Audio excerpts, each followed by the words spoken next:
Hello everyone, so in this demo, I'm going to show you how to insert record to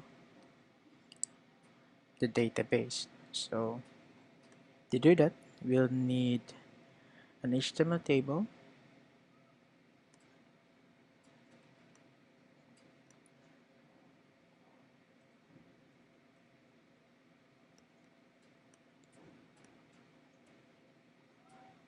okay, so we have here the table,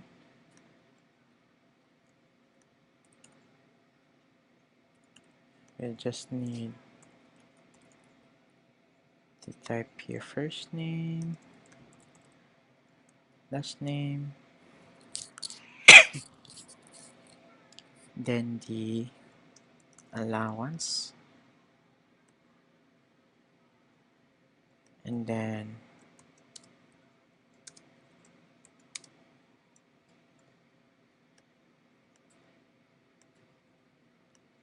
I just have to merge these cells, okay, and then add record,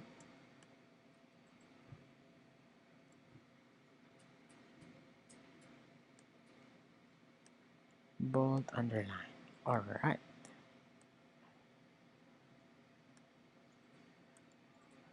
so the next part would be inserting text boxes,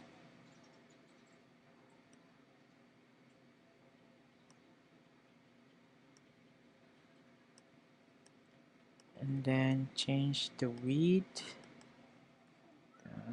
Okay, 170 would be okay. Alright, so the next thing to do is to change, okay,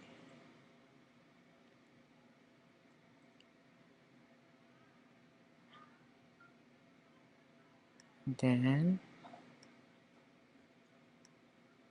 we'll need to change this to L name, then allowance,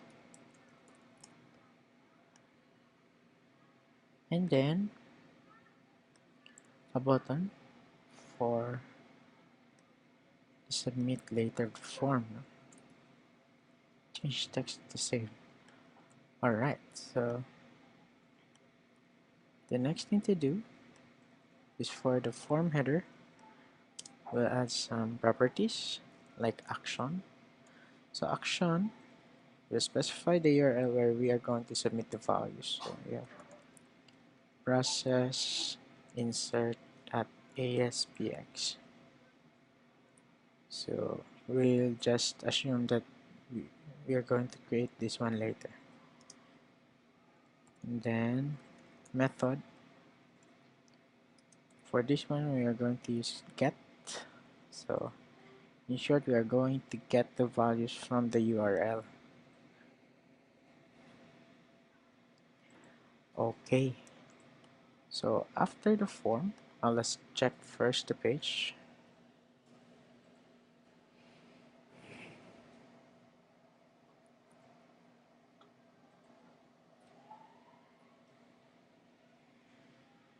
Okay. So once the user clicks save,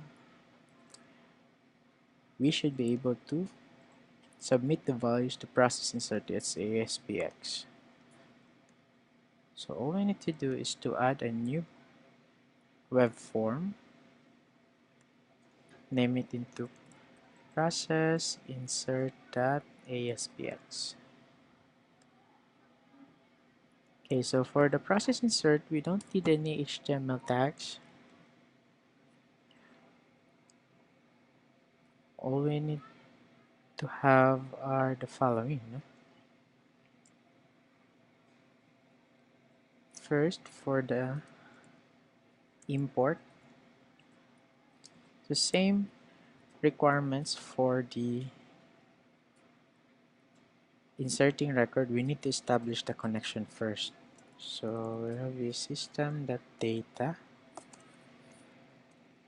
and then the other one would be system.data.sql client.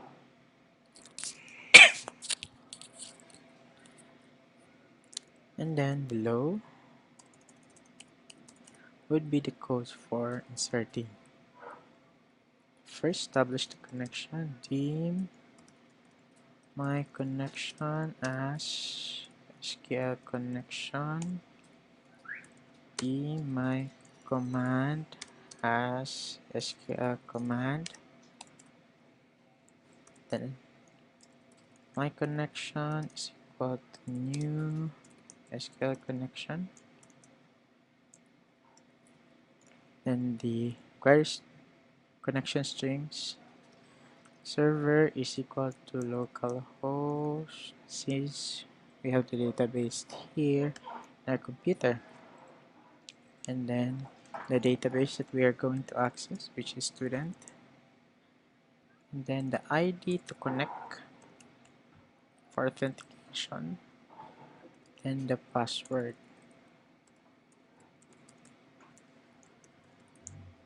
The same query string that we have supplied earlier for the retrieval of records in index.aspx. Alright, so that's for the connection. So the next thing to do is to open it. My connection.open, and then make sure that the connection is open.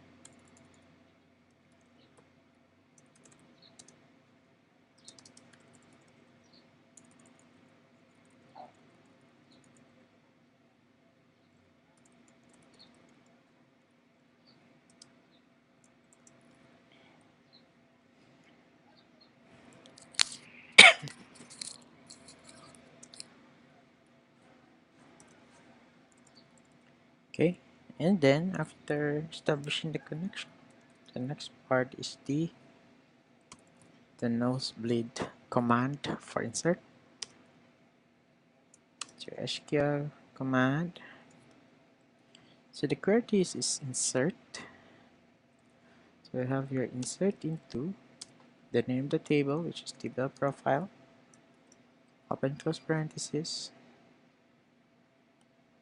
the different fields that we are going to insert. We have fname, lname, and allowance, and then the field values, the part values. So here in values, we need to pair the field specified here and the values that we are going to insert. So the first thing to do is to retrieve the value for the first name. Okay, we need to cut this string first to insert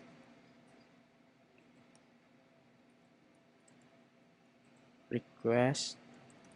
Since the method used is get, we're going to use request.query string.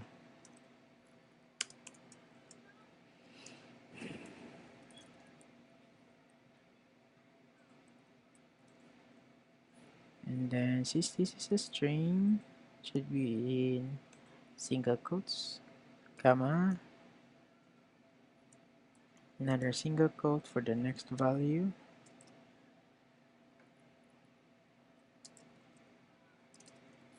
Next is for the lname.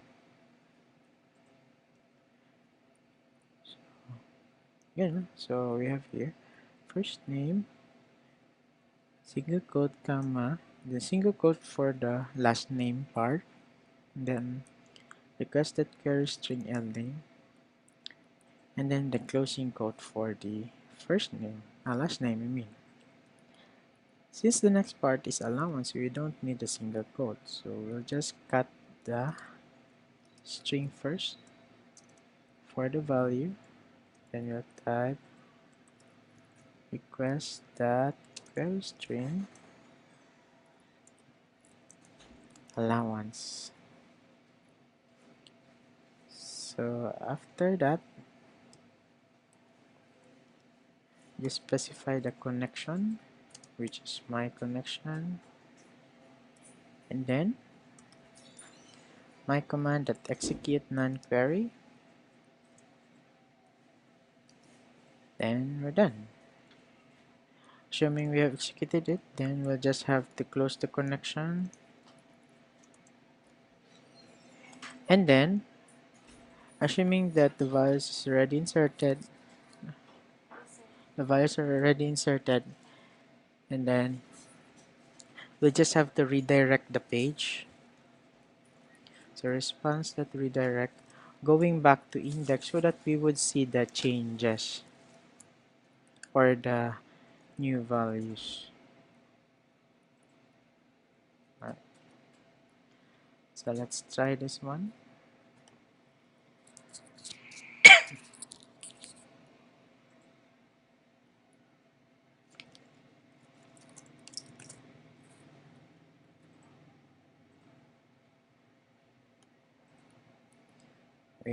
Let's try first name GI, last name Joe, 50,000. Save. And we see there GI Joe has been added. Let's try another one. First name Polo, last name Sports, 15. Save. Right, so that's it for inserting record.